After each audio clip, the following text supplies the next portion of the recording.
Señor Walter, muy buenas tardes. Mi nombre es Madeleine Juanillo, estoy estudiando en la Universidad de las Peruanas, la carrera de Psicología, y en esta ocasión quisiera hacerle una entrevista. Con muchísimo gusto, estoy a tu disposición. Ok. La primera pregunta es, ¿cómo realiza el proceso de aprendizaje de sus movimientos? Ya, previamente habíamos dicho que se trata de una actividad deportiva, donde pues uno tiene que, de acuerdo al deporte que uno practica, tiene que ver siempre que sus movimientos desgasten lo menos posible. Por ejemplo, si yo cuando practiqué atletismo, me enseñaron de que la manera como correr, no puede uno poner la planta de los pies así, porque se desgasta mucho y puede haber una rotura del ligamento. Entonces siempre es una especie así como de las puntas, pero sin afección de uno, ¿no? En otros deportes, por ejemplo, en el frontón, uno tiene que tener cuidado al agarrar la raqueta porque le puede salir acá afectar también. Entonces, de varias maneras, primero a través de un coach, que es el que nos indica cómo estamos nosotros desarrollando esos movimientos de acuerdo al deporte, y también uno cuando no tenemos afecciones paralelas después del deporte que uno practica.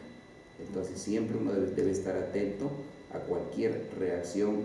Si no hay reacciones es porque los movimientos están bien, pero si hay reacciones adversas, cansancio muscular, fatiga muscular, es fuera de lo normal, entonces ahí sí es. Okay. ¿Y cómo lleva el control de esos movimientos? De acuerdo también al coach que uno tiene, nos hace ver si estamos exagerando en el deporte, si nos falta hacer más ejercicio, y uno mismo también va viendo de qué manera uno va avanzando en ese control de los movimientos o va disminuyendo, porque tiene que hacerlo periódicamente para estar, como se dice, en forma física, ¿no? Entonces, siempre la autoobservación, y mucho tiene que ver el coach o entrenador que uno tiene, que es el que nos hace ver si está bien, no está bien, si avanzamos, no avanzamos. Ok. ¿Y el deporte que usted practicaba o practica ahora, en qué horarios lo hace? ¿Y en qué horario le parece más adecuado para practicarlo?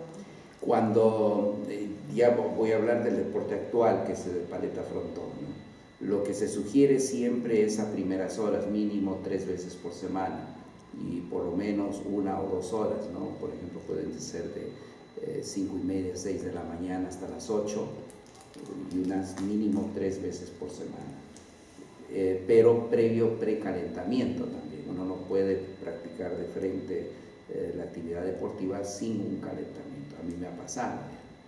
Me acuerdo que mi entrenador McGregor, que era un inglés, y yo hacía atletismo en un campeonato de 100 metros planos, y entonces él me decía, pues justamente esto, hay que calentar, hay que calentar, hay que calentar. Y yo no le hice caso, porque como era fijo por la marca que tenía, entonces de pronto en la partida me quedé ahí. Y esa fue una experiencia muy traumática, porque siempre uno debe calentar, y mínimo hacer pues unas 3 veces o interdiario, ¿no?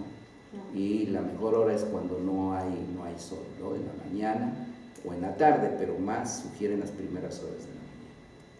Okay. ¿Cómo identifica los mejores alimentos para el mejor desarrollo físico y mental? De acuerdo a la contextura de cada uno, algunos, pues yo soy de contextura media, entonces me recomienda mucho proteína, siempre la alimentación es balanceadas, en el sentido desayuno, almuerzo y cena. El desayuno, lo sabemos también, es como millonario, el almuerzo como rico y la cena como pobre, ¿no? Entonces un buen desayuno es en base de jugos, bastante fruta, miel de abeja, bastante, sobre todo, también como uno practica mucho, también grasas, los carbohidratos y grasas vegetales, la mantequilla de maní especialmente, es muy fabuloso, y siempre la fruta con la miel de abeja, ¿no? Siempre lo más recomendable ahora un poco que se ha cambiado en la dieta también, muchísimo pescado, o sea, pescado y carne blanca ayuda muchísimo también, pero sin exageración, y menestras. Siempre debe haber o frijoles o lentejas o payares, siempre por lo menos interdiario o todos los días, por el desgaste físico que uno tiene, bastante gelatina también, nada de gaseosas, bastante agua y hidratantes también, ¿no? Y ahora hay muchos hidratantes, ¿no? Ok. ¿Y tiene usted un coach deportivo? Lo tuve, bueno, ahora ya como uno pues ya es mayor, pero sí, generalmente uno agarra cuando hace una actividad deportiva, siempre uno tiene en el caso de Frontón, amigos que juegan mejor que uno, nos van dando las indicaciones en qué debemos mejorar o de repente no está en forma. El año pasado yo tuve yo diría un accidente deportivo por no hacer caso justamente. Exageré demasiado jugando y tuve un pequeño derrame en la rodilla.